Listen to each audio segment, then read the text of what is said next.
The National Wild Turkey Federation has taken a focused approach to conservation through their America's Big Six of wildlife conservation.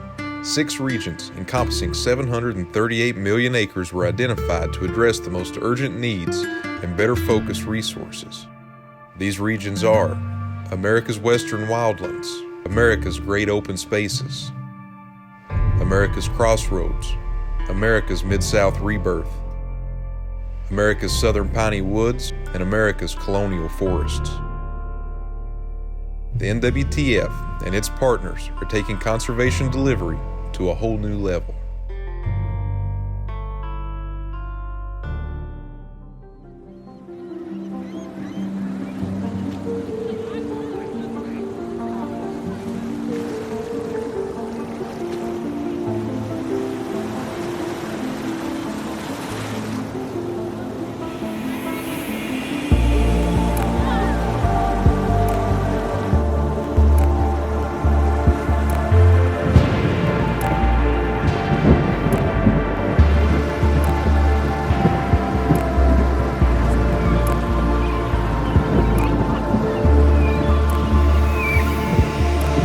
Good day, everyone. We're coming on the air to bring you the latest on Hurricane Michael, now bearing down on the Florida Panhandle. It is now a Category 4 storm, although moving close to 5, the most powerful storm on record ever to hit this part of the Gulf Coast, and it is still gaining strength. This has the potential to be a historic storm, the strongest storm to hit the Florida Panhandle on record. Hundreds of thousands of people in Florida have been urged to evacuate in Georgia and Alabama under states of emergency, but conditions are expected to get progressively worse in the next several hours as this monster hurricane makes landfall. With a howling, merciless violence, Hurricane Michael sliced into the Florida Panhandle. The storm devastated coastal communities as the lowest pressure hurricane to strike the U.S. mainland since 1969. In October 2018, Hurricane Michael was approaching the area, and before it hit, it was expected to be a Category 1 or a Category 2 until right before landfall, where it was quickly upgraded to a Category 4 and then ultimately turned out to be a Category 5. Through that, the wind speeds were, I believe, over 155 miles per hour. Anywhere that was like a pine plantation, for the most part, has suffered catastrophic damage, especially if it was a mature stand that had been thinned once or twice. A lot of the federal and state agencies were kind of scrambling to try to come up with an answer to help get the debris off the ground, not just because of the damage and trying to restore the land, but also due to concerns of wildfire hazard.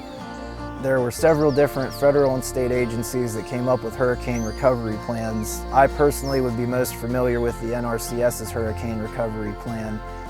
My role with NWTF is the primary biologist in Jackson County that's working on the forest and wildlife management plans with NRCS. As far as Jackson County, I've been assisting with helping write these plans for cost share assistance to help landowners restore their land back to what it was before the storm. Cost share programs and technical assistance from the NRCS, NWTF, and other Longleaf Pine Initiative partners are helping landowners clear debris and replant with longleaf pines. The efforts are making strides in bringing back an ecosystem that once resounded with the call of the bobwhite and the gobble of the wild turkey.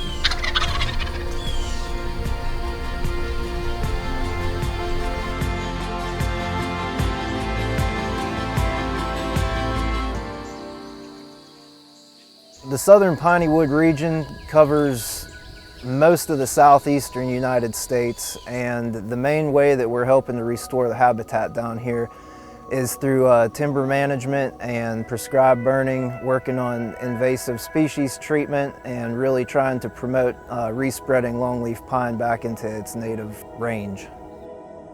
In Florida, we have 3 focal landscapes: the southern flatwoods, North Florida, and the Osceola.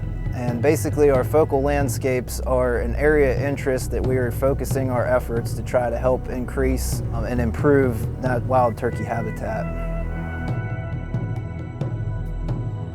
I've got a lot of landowner and hunter concerns about turkey populations, and just random phone calls asking kind of how the hurricane had impacted them, just letting me know that they hadn't seen turkey in quite a while and wanting to know what the general outlook was as to if the region was ever going to return to normal. And we're finally getting the land kind of cleared back up in some spots, still just it's a fraction of the total area.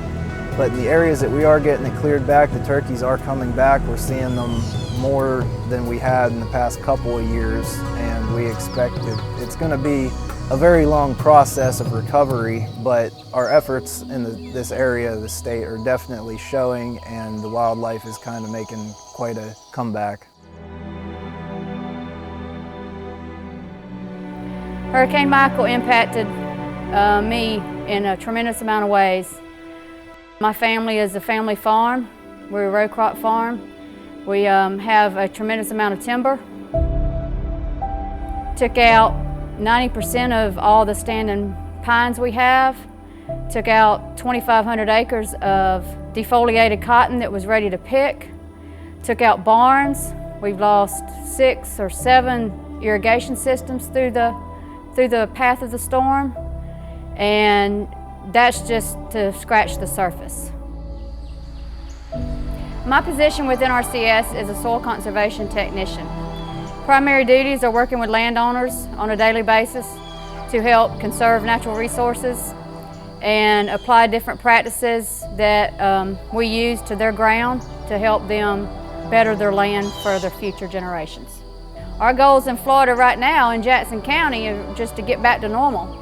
We've got a lot of goals set through NRCS. We've got a lot of applicants that has applied for help with timber production and infrastructure replacement after the hurricane.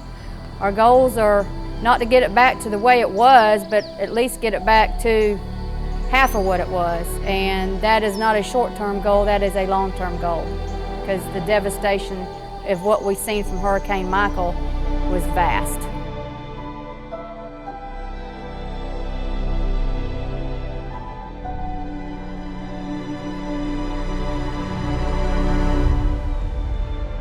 Standing still above the ground, look on down, there's no way. We've had such a magnitude of loss. You go by places that have 50% stand, you go by places that have 0% stand, and getting that prepped to replant is a nightmare.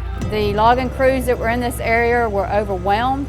Go in one place and be a day for 10 acres, and then they could go in the next one and be 5 weeks for 10 acres. I mean, the devastation was so bad from one end of the county to the other that it was site specific.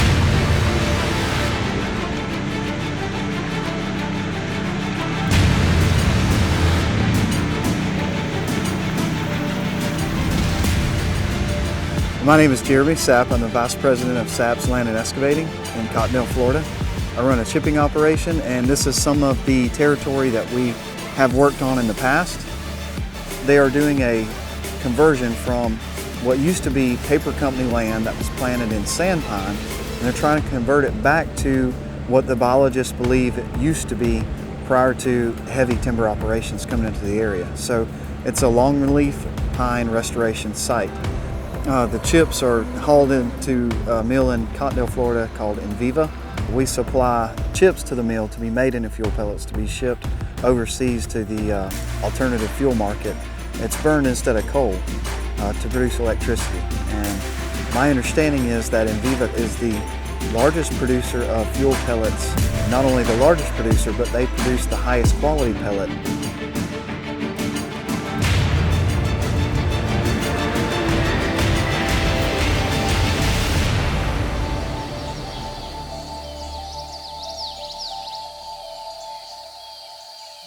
The Longleaf Pine Initiative Agreement is an agreement between NRCS and the NWTF. The goal of the Longleaf Pine Initiative is to help reestablish longleaf pine into its native range across the southeast, as well as promote prescribed burning. We assist landowners in writing private management plans for their properties, as well as helping with workshops and field days and other types of outreach events. We take the applications in our field office. We go out and make a site visit along with the wildlife biologist. We then come back and do an assessment of the resource concerns that we've seen, they needed, what was present, what we could do to enhance. We took that, put them into the system to rank them based off of environmental points, and then numerically, highest to lowest, they are funded down the line until you run out of money and you can't fund no more.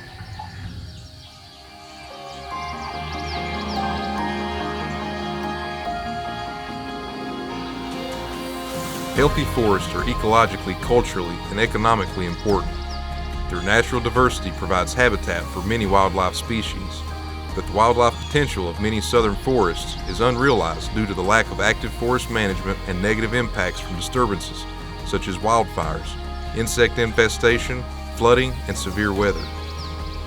The NWTF's America's Big Six of Wildlife Conservation in the America's Southern Piney Woods region are focusing efforts to restore that diversity and to create forest conditions that are resilient, support abundant wildlife populations, and benefit recreation and the economy.